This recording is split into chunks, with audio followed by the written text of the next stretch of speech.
जय श्री कृष्णा। स्वागत है आप लोग को हमारे चैनल पे। हमारे चैनल का नाम है प्रतिभा चौहान यूपी 54।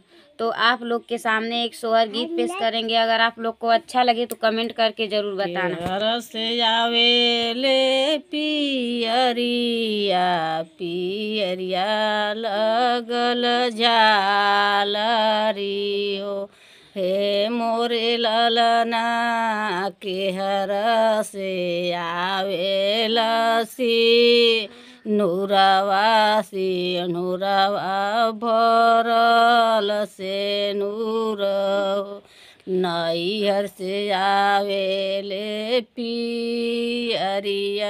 पियरिया लगल झालरी हो, हे मोरे ललना ससुरे से आवेला हो सिनोरवा भरल से नूर हो, कहाँ मोधर पियरिया लगल झालरी हो, हे मोरे ललना कहाँ मोधर बसे नूरवा भरल से नूर हो, पेटिया मोधर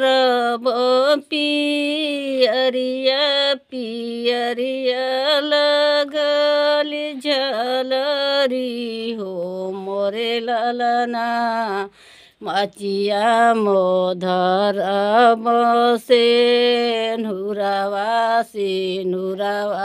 भरल से नूर हो। बस।